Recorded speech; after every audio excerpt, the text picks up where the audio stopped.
அன்பானவர்களே, அன்பு வணக்கம். உங்கள் வாழ்க்கையை பரிபூர்ணமாக மாற்றிக்கொள்ள, தூய்மையானதாக மாற்றிக்கொள்ள, பரிசுத்தமானதாக மாற்றிக்கொள்ள, தெய்வீகமாக மாற்றிக்கொள்ள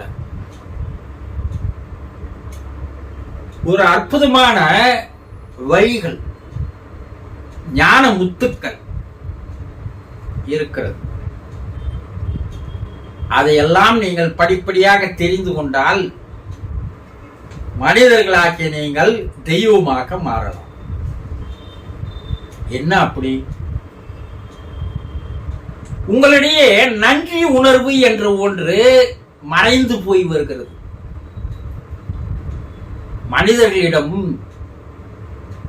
பல்வேறு துன்பங்கள், துயரங்கள், கஷ்டங்கள், கவலைகள், வேதனைகள், வாழ்க்கையே ஒரு நரகமாக வாழ்ந்து கொண்டிருக்கிறீர்கள் இல்லையா? இவைக்கெல்லாம் என்ன காரணம்? கடவுள் மீது பழியை போட்டு விடுவது. அதுதான் உங்களுக்கு தெரியும், வேற எது தெரியும்? ஆனால் இவையெல்லாம் உங்களிடம் இருக்கக்கூடிய சில குணங்கள் இல்லாத காரணத்தினால்தான் இவையெல்லாம் உங்களிடம் வந்து சேர்க்கின்றன என்பதை முதல்ல புரிந்து கொள்ளுங்கள்.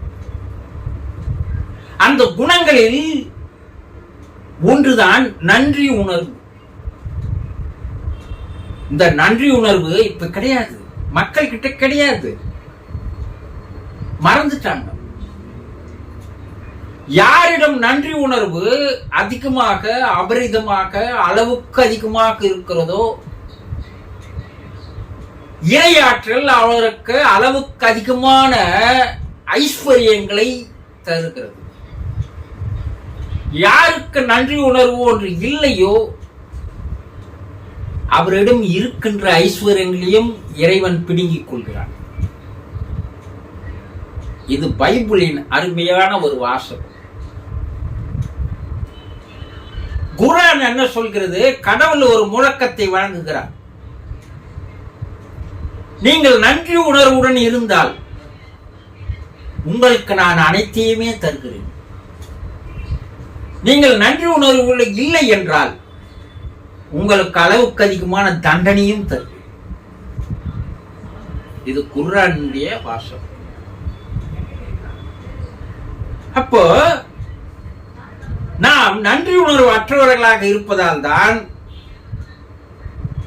உங்கள் வாழ்க்கையை கட்டுப்படுத்துகின்ற, கலைந்து போகின்ற வாழ்க்கையை வாழ்கிறீர்கள். புத்தன் என்ன சொல்ற? மனிதர்களாகிய நீங்கள் உங்களுக்கு இரண்டு முக்கியமாக தேவை. ஒன்று நன்றி உணர்வு, மற்றொன்று மகிழ்ச்சி.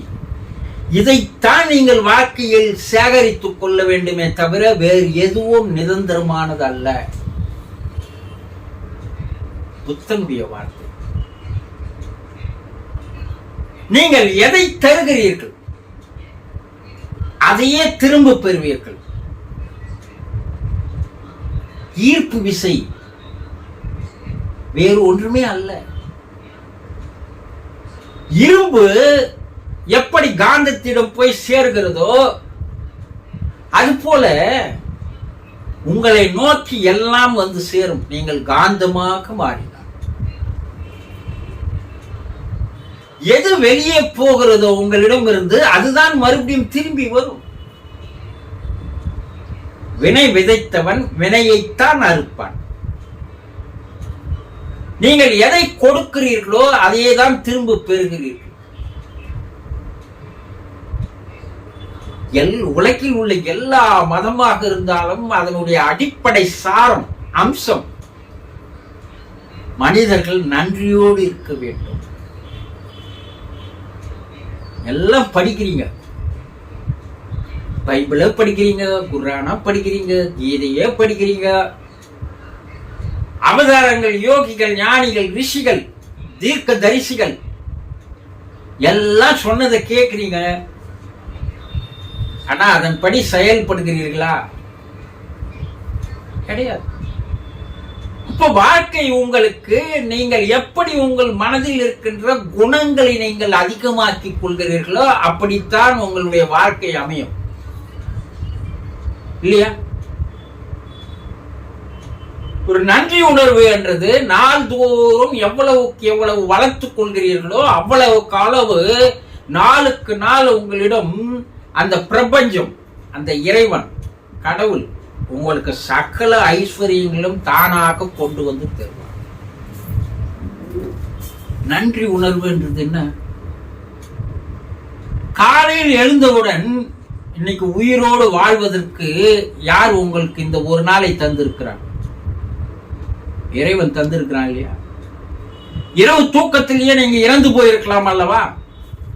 ஆனால் காலையில் கண் விழித்தீர்களே, யாருடைய அன்பளிப்பு, யாருடைய வரம்?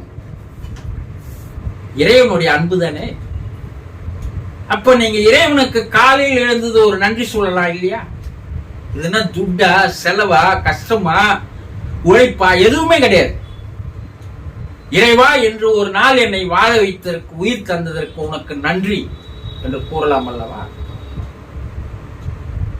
பஞ்சபூதங்கள் உங்களை வாழ வைத்துக் கொண்டிருக்கிறதே, எந்த விதமான பணமும் வாங்காமல், காசு உங்ககிட்ட வாங்காத, எல்லாம் இலவசமா தருது, இல்லையா?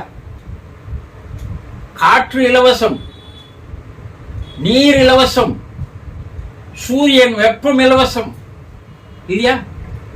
அப்ப இந்த பஞ்சபூதங்களுக்கு ஒரு நன்றி செலுத்தலாம், இல்லையா?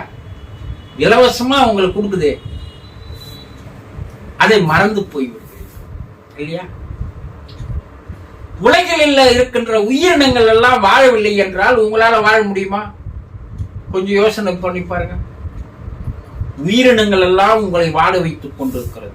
தாய்ப்பாலை மறந்துடுறீங்க, பசுனுடைய பாலைத்தான் குடித்தே வளர்கிறீர்கள். இந்த காலத்துல எந்த தாயும் 3-6 மாதத்திற்கு மேல் பால் தருவதில்லை. மீதி காலம் பூரா சாவர வரைக்கும் யார் தான் பால் தருது? பசுதான். அதற்கு ஒரு நன்றி செலுத்தலாம், இல்லையா? உங்களை பெற்றெடுத்து ஆளாக்கிய தாய் தகப்பனுக்கு ஒரு நன்றி செலுத்தலாம், இல்லையா? உங்களுடைய உறவினர்களுக்கு, நண்பர்களுக்கு, சுற்றத்தாருக்கு, சமுதாயத்திற்கு ஒரு நன்றி சொல்லலாம், இல்லையா? நன்றி சொல்வதற்கு பல வழிகள் இருக்கின்றன. யாரோ ஒருத்தர் உங்களுக்கு உதவி செய்யறார், தேங்க்ஸ். உங்க முகம் பிரகாசமாக மாறிவிடும். ஒரு காந்த சக்தி உங்களுக்குள் இயந்து விடும். யாருக்கெல்லாம் நீங்கள் நன்றி சொல்றீங்களோ, ஒரு நாளைக்கு ஒரு 100 முறையாவது நான் நன்றியை சொல்வேன் என்ற பழக்கத்தை ஆரம்பிங்க. அது சின்ன சின்ன உதவியா இருக்கட்டும். ஒரு நாள் 24 மணி நேரத்தில் தூங்குற நேரத்தை தவிர மற்ற நேரமெல்லாம் உங்களை வாழ வைத்துக் கொண்டிருக்கின்ற அனைத்து காரணிகளையும், அனைத்து உயிரினங்களையும், அனைத்து மனிதர்களையும் சிந்தித்து பாருங்க. 100 நன்றி பத்தாது. அது நாளுக்கு நாள் அதிகமாகி கொண்டே போக மனிதர்களுடைய மனங்களை எல்லாம் மாற்றிவிடும். நீங்க ஒரு தேங்க்ஸ் சொல்றீங்கன்னு வச்சுங்க, அவர் உங்களுடைய முகம் அவருடைய மனதிலே பதிவாகிவிடும்.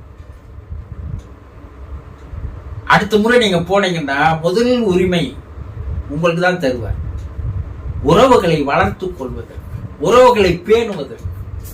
இந்த உறவுகள் உங்களுக்கு பல்வேறு சந்தர்ப்பங்களை, சூழ்நிலைகளை, வாய்ப்புகளை, வசதிகளை இறைவன் மூலமாக உங்களுக்கு வரும். இன்றையிலிருந்தாவது நன்றி என்ற ஒரு வார்த்தையை மனத்திலிருந்து சொல்ல வேண்டும், அகம் மலர வேண்டும். அப்படி மலர்ந்தால் உங்க முகம் மலரும். சொல்ல ஆரம்பித்து பாருங்கள். நாளுக்கு நாள் எவ்வளவு பேருக்கு நீங்க நன்றி சொல்கிறீர்களோ அவ்வளவுக்கு அவ்வளவு உங்களுடைய மனம் தூய்மை பெறும், பரிசுத்தமாகும். இறைவனோடு, பிரபஞ்சத்தோடு ஒரு நேரடியான நெட்வொர்க் உங்களுக்கு கிடைக்கும். இறைவன் அனைத்தையுமே தருவான். எளிமையான வழி இறைவனுடைய அருளை, அன்பை பெறுவதற்கு, உங்களுக்கு வாழ்க்கைக்கு தேவையான அனைத்து வசதிகளையும் பெறுவதற்கு பயிற்சி செய்து பாருங்கள். 1 வருடத்தில் உங்களுடைய வாழ்க்கையே மாறி இருக்கும். புரிந்து கொண்டீர்களா? இவ்வளவு நேரம் கேட்ட உங்களுக்கு என்னுடைய நன்றி.